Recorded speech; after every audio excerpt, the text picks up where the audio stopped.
This is the journey to One Africa. Mr. President, Mr. Secretary General, Excellencies, Honorable Heads of State and Government, ladies and gentlemen, first, I would like to congratulate from this podium at the United Nations. Firstly, I would like to offer our most heartfelt condolences to the governments of the Kingdom of Morocco and Libya, and to express our feelings of fraternal solidarity with the peoples of these two countries who are our friends and brothers and sisters. I would like also to congratulate Mr. Dennis Francis from Trinidad and Tobago for his election as President of the 78th session of the United Nations General Assembly. I wish him much success during his term, and I would also like to congratulate his predecessor, Mr. Csaba Kurosi from Hungary, for the results achieved during his presidency.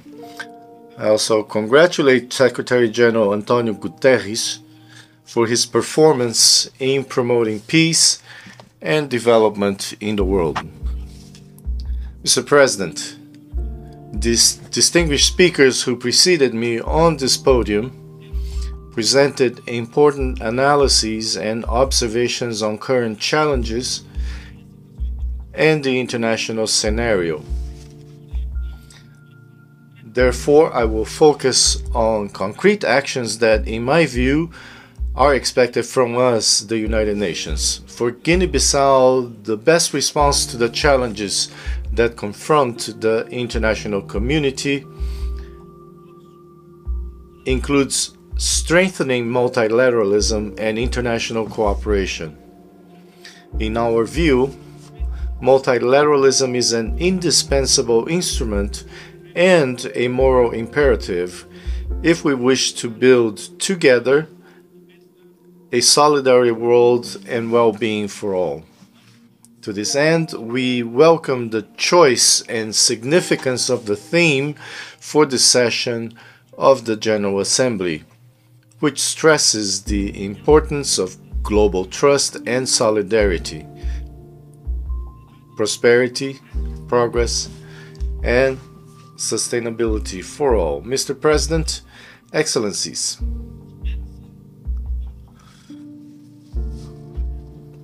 we are expected to take coordinated actions to implement our decisions, such as the achievement of the Sustainable Development Goals, SDGs, and the African Union's Agenda 2063, the Africa we want, to ensure development financing and to collectively protect and improve our planet. To this end, we must comply with the Paris and COP27 agreements, including the Loss and Damage Fund for vulnerable countries, particularly island nations such as my country, Guinea-Bissau. Mr. President, we must introduce the changes required in the international peace and security architecture and in the world financial system to enable them to respond to the current international scenario. Security Council reform, which has long been deemed as necessary, must consider the position of the African Union in order to ensure a realistic and fairer representation. Consistently with the increasingly preponderant role of Africa in building and maintaining balance in the world. Mr. President, ladies and gentlemen, since I became President of the Republic of Guinea-Bissau in 2020, we have focused on dialogue, peace building, political stability, as well as social and economic development in our country, as well as in the West Africa sub-region and beyond. These principles also guided us during our term as President of the Conference of Heads of State and Government of ECOWAS, which we accepted with determination and a heightened sense of responsibility, and which ended last July. To this end, we wish to reiterate our great concern with the recurrence of coups d'etats and steps back in democracy and the rule of law in some countries in our sub-region, in flagrant violation of the population's freedom of choice as expressed through ballot boxes. Mr. President, ladies and gentlemen, despite the harmful effects of the prolonged embargo imposed on the people of Cuba, our sister nation has always supported and continues to support the countries of Africa. We reiterate our appeal for an end to this unjust and irrational embargo, which is an obstacle to the fulfillment of the legitimate aspirations of the Cuban people.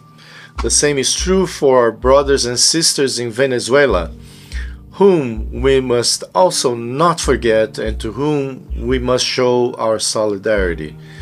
Mr. President, as you know, it has been a year since I took the office of President of the African Leaders Malaria Alliance.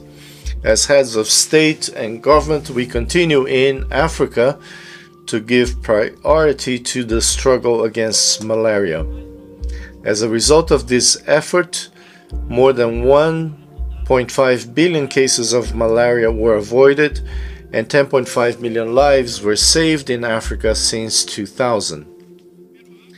I call on Africa and the international community to take action. If we wish to achieve our global goals for 2030 of ending malaria epidemics and achieving universal health conference, we must act now. Mr. President, Excellencies, this year the people of the Republic of Guinea-Bissau celebrates 50 years of existence as an independent and sovereign state. Thus, as an emissary of the Bissau-Guinean nation, I am thankful for the extraordinary aid provided by the former Soviet Union, the Republic of Guinea, Conakry, Cuba, Algeria, and Morocco, and other countries to our struggle for liberation, as well as the United Nations in its historic visit to our liberated regions, confirming the existence of effective political, administrative, and military control. On this solemn occasion of 50 years of independence, the people of the Republic of Guinea-Bissau will strengthen our determination and energy to consolidate national unity and mobilize even more, as enshrined in the national anthem of Guinea-Bissau, to build peace and progress in our everlasting homeland. Mr. President, at this historic juncture in the history of the Republic of Guinea-Bissau, and before I finish my remarks, I wish to reaffirm on behalf of our government and the Bissau-Guinean people, from this podium and before the world, our engagement and continuous availability to continue to work with the UN and to cooperate with all friendly governments and peoples for world peace and development, and to protect our planet. Thank you very much.